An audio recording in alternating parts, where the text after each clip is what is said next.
you very much.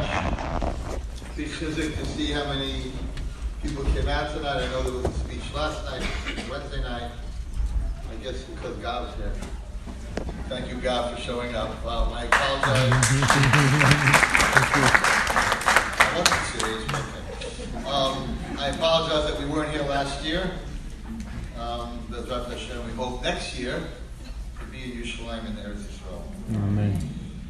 So, this month, of course, everyone knows, is called Elul, and we all know, look at the shofar, it's brought down in many places, that Elul stands for Ani L'Dodi V'Dodi Li. I am to my loved one, and my loved one is to me. I never understood, when I learned this as a young child, that what does that have to do with Elul? Love, I'm to my loved one, my loved one is to me. That's not what Elul is about. Elul is Ani L'Tshuva U'Tshuva Li, not Ani L'Dodi V'Dodi Li. But that's what it says. It has something to do with a relationship of love, when really it's a month of preparing for the Yom Hadin, the scariest day of the year. Well, our perception is it's the scariest day of the year. And then there are other acronyms. There are other words that fit into the word Elul, and one of them is Tishrei Umatanos Le'Evyonim. Ish is an aleph, L'Re'ehu is a lamed, Umatanos is a vav, L'Re'ehu, which comes from Purim, which comes from Megillas Esther, which seems to have absolutely nothing to do with Rosh Hashanah and Yom Kippur. It seems to be that the rabbis were looking for an aleph, lamed, vav, lamed, and they found one in Purim, and they decided, okay, there's one in Purim, I need Ish L'Re'ehu, Umatanos Le'Evyonim. What's going on over here? What's going on over here? What happened to tshuva? Tzedakah? Tefillah? Love? Who got shlach manos on Rosh Hashanah? Whoever sent shlach manos on Rosh Hashanah? What are you talking about? Matanos le'Evyonim, you can't give tzedakah. You can't give actual cash on Rosh Hashanah. You can donate. So what's going on over here? So the Chachamim were very brilliant. And they realized that there's no way to pass judgment on Yom Hadin if Hashem is sitting in his throne of din. It's sort of, you should never know from it, it's sort of a IRS audit.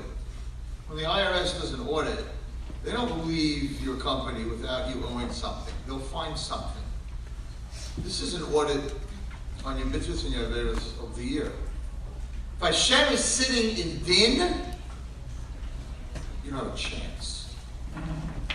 So Chachamim said, we need to get God to get off his throne of din and get onto his throne of rachamim.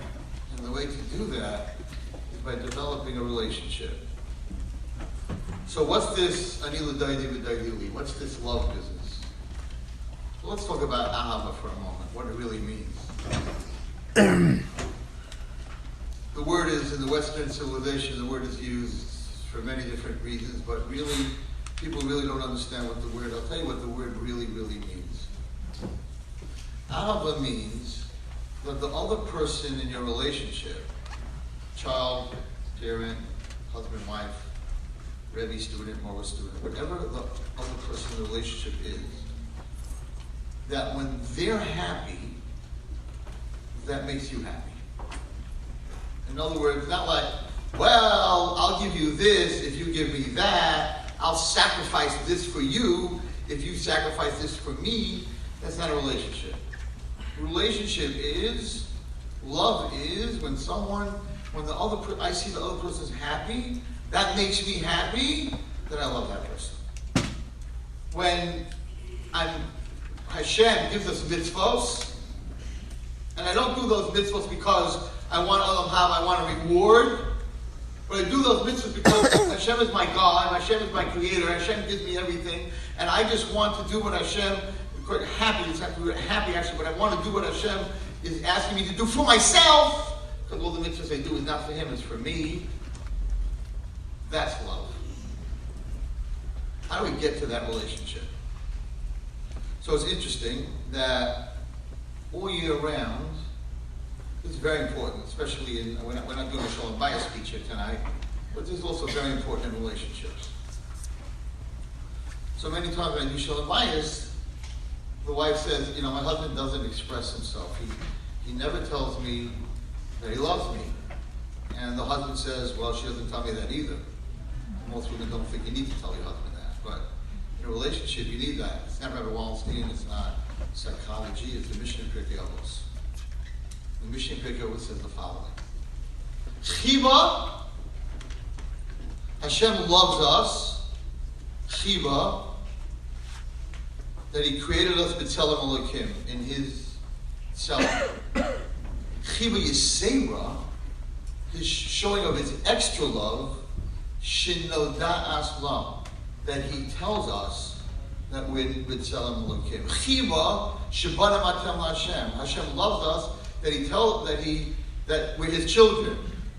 But Chiva Yisera, that He expresses it and He says Bana Matem LaHashem. So a whole year, God says, I can't ask you to love me until I tell you that I love you. Where does Hashem ask us to love Him? In Kriyat Shema. In Kriyat Shema, He says, "V'ahavta b'chol levav v'chol nafshecha." You have to love Hashem with your whole heart. But before we say Kriyat Shema in the morning, what do we say? Baruch atah Hashem, habocher ba'amu Yisrael ba'ahava. Hashem first says, I chose my nation with love. Now that I express my love for you, Klal Yisrael, I have a right to ask you to love me. At night, before we say Kriyat Shema at night, Arvis, we say Baruch atah Hashem, Ohev Amo Yisrael. Again, Hashem says, I love my nation Yisrael, and then I have a right to ask you to love me. Not in Elul. In Elul, it's the other way around, everybody. Ani l'dodi. I am to my loved one. I am to Hashem. V'dodi li. And therefore Hashem is to me. In Elul, we come to Hashem and we tell Hashem, I love you. And because I love you, you need to love me. And if Hashem loves us and we come to Din and we stand in front of Him, if you walk in Chas v'Shalom, you have a court case. You should never have a court case.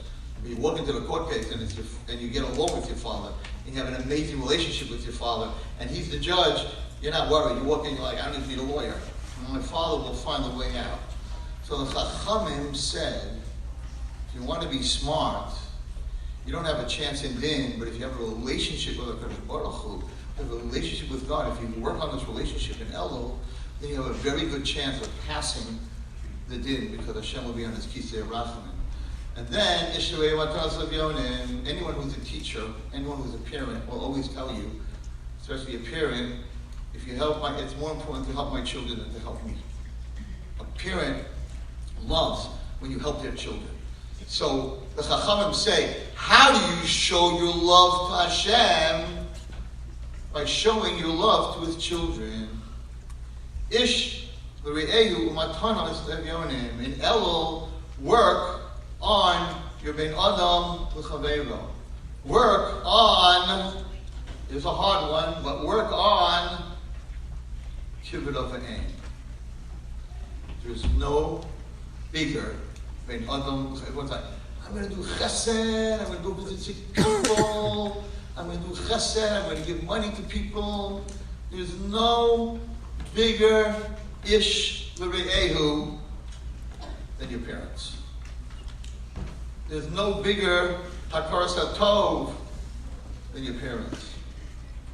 And therefore, I've been speaking, this is I think my 8th speech. So it's a Yekish Sheminig, I'm a Yeki. I'm from German descent.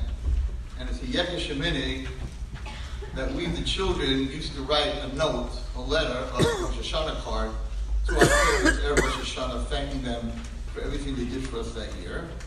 And we would put it under their plate. So my mother and father would each get 3 letters from their 3 children. And it was a very beautiful thing. On Rosh Hashanah, for them, they worked the whole year to open up this card and read from their children. But I added something this year. And I added, because of the generation, that it would be very nice if parents would write a note to their children and put a note on each one of their children's plate, how much they love them, how special they are, even if they're doing things they shouldn't. I don't like what you're doing, but I still love you. And parents should put these notes under these plates. The children should put notes on their parents' plates, and husbands should put notes on their wives' plates, and wives should put notes on their husbands' plates. There's going to be a lot of notes at the table. But there'll be a lot of love at the table. And in the generation that we're going through right now, which is an emotionally starving generation, because where everyone is so busy with the internet, it's very important that we tell each other how much we care for each other, and we tell each other how much hakar satov we have for each other. And then write a list to Hashem. I'm working on my list already. I did it on the plane. I started. Write 10, 15 things that you thank Hashem for this year. Put it in your machzor, and when you get to Nisan Tokef, Kedushas Hayom, read these 15 or 10 or 5, whatever you're going to write. Thank you, Hashem. Before you say, who's going to die? Who by water? Who by fire? Before you get to that scary stuff, read your note to Hashem. And if you write 15 things, next year He'll give you 18 things to write. And if you write 18 things, next year He'll give you 25 things to write. Hakar Satov, the basis of getting another good year. I want to tell you a story, because every Rosh Hashanah Yom Kippur, we have these aspirations and we have these dreams of what we're going to do next year. I'm not going to talk Lashon Hara. I'm going to be more tznius. I'm not going to talk like davening. I'm going to go to the Daf Yomi. You know, they always say by the Daf Yomi, by the Sim, which is coming up, people take on, everyone in Chase, wherever the city field, wherever they're going to do it, takes on to learn the Daf. And by brachas, the shuls are full. First Masechta, the shuls are full. By Erevin already, they're not so full. So what happens? How come what we took on last year, we didn't keep it all? I have a fascinating story. So, before I tell you this story, I just want to tell you that when I was dating and I wanted to get married, so I always loved, my grandfather used to always take me not to the Bronx Zoo, to the Prospect Park Zoo, wherever he took me, Central Park Zoo, and he really loved to go to the zoo. So I had in my mind, Mitzvah Hashem, when I have children, I have a goal of 20, when I have children, every Sunday, I'm taking my kids to the zoo. Not Central Park, the Bronx Zoo, but the elephants and the reptiles and everything. And a lot of other aspirations and dreams that I was going to do with my children. I never took them to the zoo. Hundreds and hundreds of Sundays. I have, Baruch Hashem, 5 daughters. I don't think I ever took them on a Sunday to the zoo. What happened to those dreams? What happened to all of our dreams? And everyone in this room is a dreamer. And everyone in this room, Rosh Hashanah Yom Kippur, takes on a bunch of stuff. But then, for some reason, we come back and next Rosh Hashanah, we got to take it on again. Why? This is the perfect story. So there's this young guy, and he was like 19 years old, and he got a job on Wall Street. And a cheap, not a good job, a $10 an hour job. He was a mailroom clerk. And he's on his way to the exchange, and there's a restaurant. And in the window of the restaurant is a bottle of wine. And on the bottle of wine is a label. And the label says 1875. A bottle of wine from 1875. Wow! I wish that could be my bottle of wine. So he knocks on the door of the restaurant, and he asked them, how much is the bottle in the window? And the maitre d' says, son, you will never own that bottle of wine. It's $10,000. Now get out of here. Scoot. We don't need no waiters, we don't need no busboys. This Meshuggah kid fell in love with this bottle of wine. And every day, he would put his nose on the window and talk to the bottle. Hi, beautiful. How you doing today? You know, one day, you're going to be mine. It's going to be me and you forever. Shouldn't I? This went on for 2 years. Every day, talking to the bottle. I can't wait till we're together. And the maitre d' used to always shoo him away. Shoo him away. Sugar the kid talks to a bottle of wine. And then one day, he comes to work. And the manager, the boss, comes over to him and says, we decided because you're on time every day and you work so hard, we're making you a stockbroker. And to get you started, here's an envelope, a bonus. He goes into his mailroom, he opens up the envelope, and he starts to count. 1,000, 2,000, 3,000, 7,000, 8,000, $10,000! She's mine! He's got it. He's got his bottle. Runs home, he's shaking. Shaking. He runs home. He calls Zeller Tuxedos. He says, Thursday, I need you to deliver tuxedo. Calls up the limousine. I need a limousine from 7 to 12. Then he calls up the restaurant. Hello, hi. Can I make a reservation? Sure, for how many? 1. 1? Okay, any special instructions? Yes. I want a table facing the bottle in the window. Strange. Nobody ever asked for that. But okay, if that's what you want, that's what we'll give you. Puts on the tuxedo, slicks back his hair, gets into the limo. Limo comes to the restaurant. Maitre d' smells a big tip, doesn't recognize him. He's in a tuxedo, he's coming out of a limo. Doesn't recognize him at all.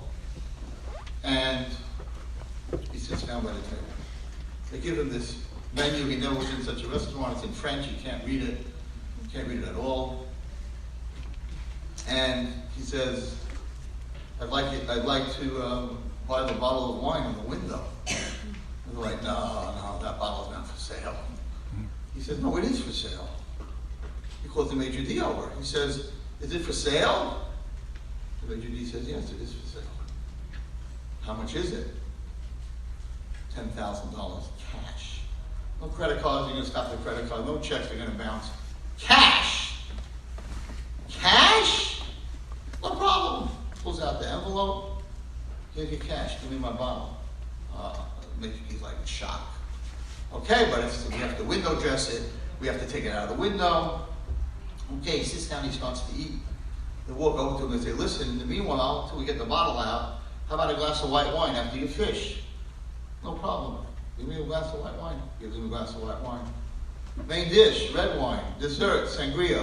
He is so drunk. He is so blitzed out of his head. Finally, they bring him the bottle. Sir, would you like to open the bottle? He was dreaming his whole life of opening this bottle. Would you like to open this bottle? He said, what kind of restaurant is this? You don't, for $10,000, you don't even open the bottle? They're like, no, we'll open the bottle. And they open the bottle. And they give him the cork. And they're like, you want to smell the cork? He says, cork smell. And he was dreaming. He's going to open the cork. He's going to smell it. Me and my cork. He was like, this whole fantasy about the cork. And he's like, corks don't smell. This is ridiculous. And he takes the cork and he throws it across the room. And they're like, would you like us to pour the wine for you? He goes, no, I could pour. And the poor guy pours the wine all over his shirt and all over the tablecloth and doesn't get one drop of the $10,000 wine in the glass. And they're so sad. Never. And they're like, sir, would you like the bottle as a souvenir? And he looks at the bottle and he says, but the bottle is empty. And he takes the bottle and he throws it across the room and smashes into 1,000 pieces. His head hits the floor, hits the table, and he's totally out. 11 o'clock, they wake him up, restaurants closed, they're like, it's time to leave. Give me my bottle. Gave you the bottle. No, you didn't. Give me my bottle. Gave you the bottle. Where's the bottle? You emptied it out. Look at your shirt. Look at the tablecloth. You poured it out, and where's the bottle? You threw it against the wall. We cleaned it up. Liars! Got nothing. I'm calling the police. I said, no. You don't got to call the police. Come upstairs. We have a camera in a restaurant. There's no one in this room that can understand how broken this boy was when he watched himself drink cheap wine, become drunk, throw the cork across the room, pour the wine all over the floor and himself, and throw that glass bottle, screaming and yelling, how can I do this? What happened in this story? What happened in this story is the cheap wine got him drunk. Rosh Hashanah, Yom Kippur, and myself, when I was dreaming of my children, very focused on what I need to do. Very focused on the bottle. Fantasizing about a great new year where I'll be more tznuah, I'll learn more, I'll daven more, I'll be better to my husband, to my wife, to my children, to my Rebbe, whatever your dream is on Rosh Hashanah. So what happened? Why are we back in Rosh Hashanah and the dream didn't come true? Because of all the cheap wine, ladies and gentlemen. Because of all the nonsense. Because of all the internet technology and the WhatsApps and all the things that we waste our time on. And we get drunk the whole year with cheap wine. The beautiful life, the beautiful bottle, the life that HaKadosh Baruch Hu gives us, we throw against the wall. The bottle that I'm talking about here is time. Time is the most beautiful bottle of wine that anybody can have. And we have dreams and aspirations of what we're going to do with time. Check your smartphones. You can check them tonight. How many minutes you were on it this year? Thousands of minutes. That instead of giving our children and our husbands and our wives and Hashem, we gave to an innate machine. Cheap wine. It has no feelings. We have a couple of days left to focus on the bottle. So it's very interesting. I was in Eretz Yisrael, and with this I'll close. I was in Eretz Yisrael 2 weeks ago. And one of my students met me at the Kotel, and he said that he heard that a Rebbe, this is fascinating, a Rebbe had a class of 25 boys, and he said to them, if you died, and you went to the next world, and Hashem said, you died an hour earlier than you were supposed to. You're in the next world. And Hashem says, I'm sending you back for an hour. He asked his 25 boys, what would you do with that hour? I was like, wow. So I thought to myself, what would I do with that hour? Well, I'd come back to the world. First I'd say, Modani, thank you for giving me back another hour. Then I would make a shahako, everything is according to your word. Then I would go home to my wife and tell her how much I love her and how much I'm going to miss her. And then I would go to my 5 daughters and my 5 son-in-laws and my grandchildren and give them each a kiss and a hug and tell them how much I love them. And I'll pray for them in the next world and how much I'm going to miss them.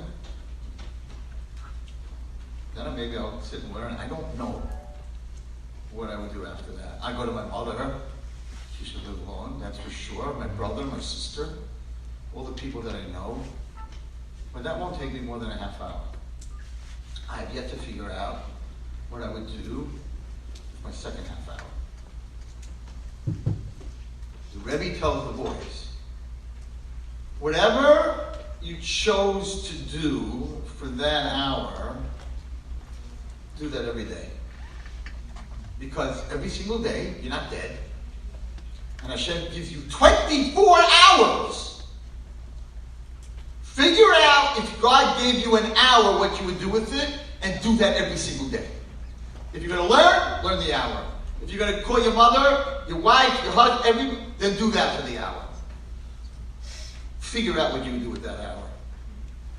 And do it every day. I'm thinking I'm on the plane a lot right now. I'm trying to figure out my second half hour. Does Hashem want me to do? Maybe I'm going to ask Rabbi Gamliel. I don't know. My Rebbe. Because does Hashem want me to do chesed? Does he want me to learn the daf? Does he want me to say tehillim? What do I do the second half an hour? Whatever that is, I need to do that every single day. So I'm giving you all a lot of homework. I'm not just here to speak. I'm giving you a lot of homework. 1, parents write letters. No, 1, children write letters to your parents. 2, parents write letters to your children. 3, write a list with a Sana Tokef to thank Hashem. 4, figure out what you would do with that hour. And do it every single day. Whether it's sitting at the edge of your bed, telling Hashem, you can't make brachas in the next world, everybody. You can't say Baruch Atah Hashem in the next world. You can't make a bracha Asher Yotza. You can't make a shachach or goy pri adama. You can't do any of this in the next world. Imagine you came back. What does it say in the Mishnah? Yafa sha'achas b'tshuva ma'asim tovim kol olam haba. In this world, 1 second of doing tshuva and good deeds is better than the whole next world. And the whole next world, in 1 second in the next world of happiness, is greater than all the happiness in this world. So we have work to do.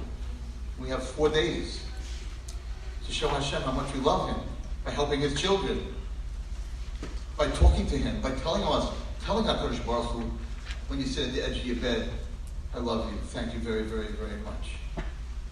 And no matter what I'm going through, no matter what trauma, no matter what pain I'm going through, I'm alive. And if I'm alive, I have hope, I have potential, and potential is life. And I really believe, everyone in this room, that if we do that, we'll all have Exilo Sivatayla. We'll all have a very special year. Work on figuring out, you know what, if you can't figure out an hour, I'm only up to half an hour. Figure out a half an hour if you got life, and do that every day. Figure out what you would do with a half an hour after you leave this world, and they let you come back. And that will change your whole life. And remember, don't drink cheap wine. Don't waste your time on technology. You have children, you have each other, you have Hashem, and you have mitzvahs. You have so much. Don't get drunk. Because after life, you'll come to Shemayim and say, Hashem, it's not my fault. It's your fault. You messed me up. Hashem says, no, we got a video. We'll show you every part of your life, how you had children, and you never took them to the zoo, Rabbi. It's not my fault, it's your fault. You didn't give your children the time that they were supposed to get before you were Rabbi Wallerstein, before you were talking in public. But you're busy playing basketball, whatever you're busy with, and you're going to watch your own movie and you're going to be screaming, no, those are my kids, no, that's my husband, no, that's my wife. No, that I had time to learn, I'm not wasting my time. No, I had so much time and I wasted it. So we're davening for time, Rosh Hashanah. Let's show Hashem in the next 4 days that we know what to do with what we're asking for.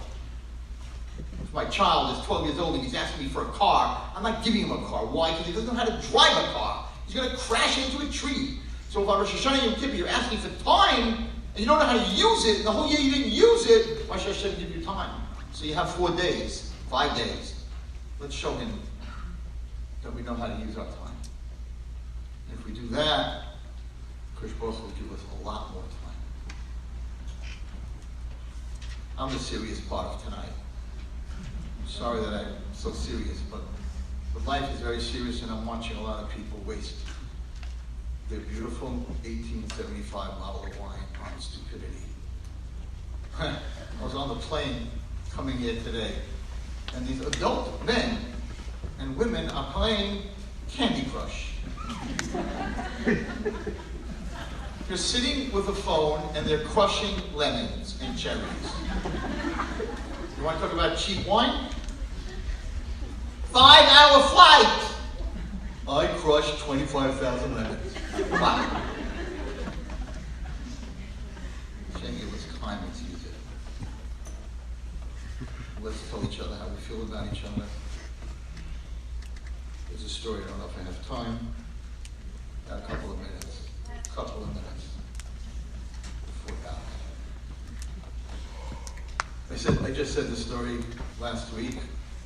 It's very important for parents. This is really a parent story, but a lot of young girls here, Amen Hashem, say Amen, Amen Hashem, you get married and you'll have children. Amen. Healthy children and happy children.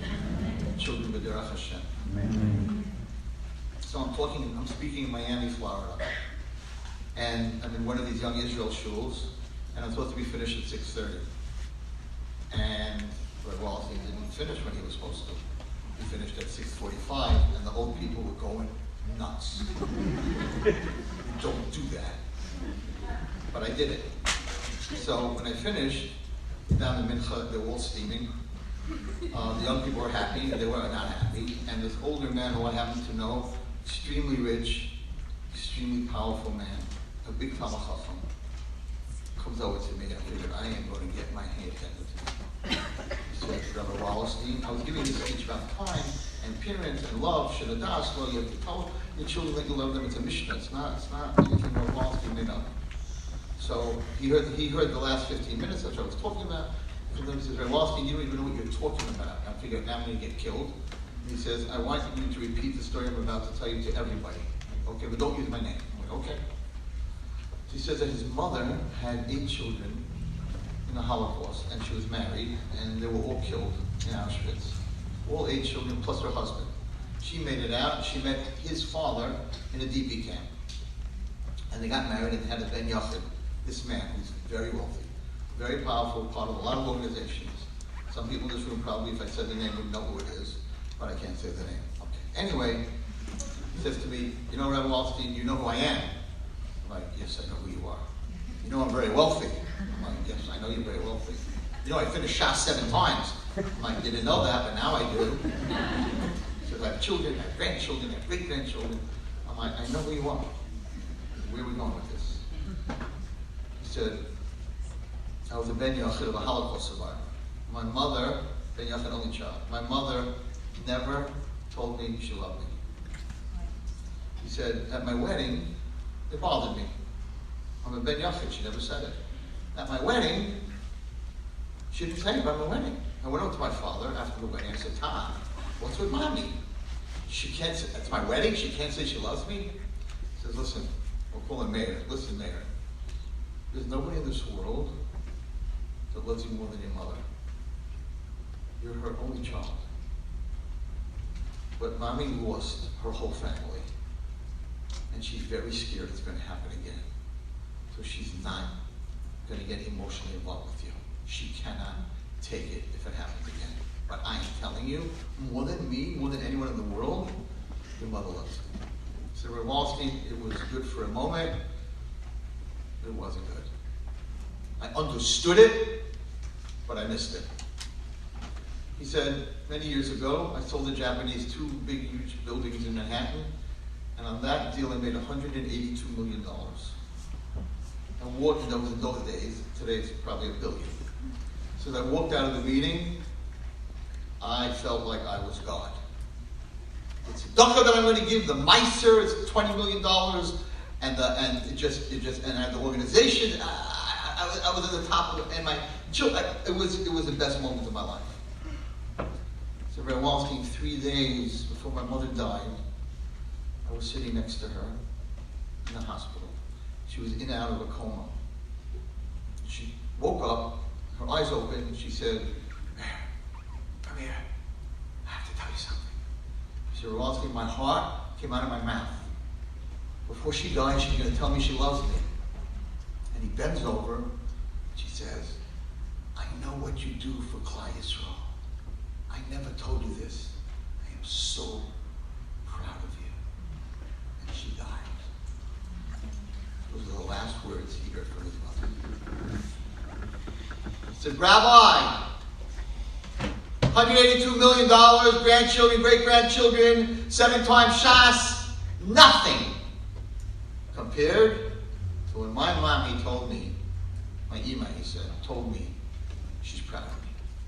Tell parents to tell their children that they love them. Not they know that I love them. They should tell them they're proud of them. They should tell them they love them. And children that are in this room, you think us parents don't need your love. It's very important for a parent to hear from a child, Tama, thank you. Thank you for this year, and I love you. That's what Hashem wants to hear. Ani l'daidi v'daidi li. I love you, and you love me. If you get that relationship walking in to court, Rosh Hashanah, and you have that relationship with your parents and your children, your grandparents, you got nothing to worry about. We're just thinking on the plane, the greatest kesiva, the chasima tova, is a letter. Kesiva is a letter. Chasima is the child or the parent that signed it. Rosh Hashanah is the time for letters from us to each other. You can't use a phone. There's such a thing as a letter. I still have letters from my grandmother that I read. That's gone with this mishagas with the phone. You don't have that anymore. Birthday cards and birthday letters and things like that. They don't exist anymore. They're trying to destroy us from within. So I'd like to give everyone a bracha. I'm not great enough to give a haftacha. But all of us in this room who write a letter to the people in our life, the people in our family, a positive, loving letter, and they have a kesiva and a chasima tova, Mida Keneged Mida, Hashem will give all of us and all those here in California, a kesiva chasima tova. Thank you. Amen.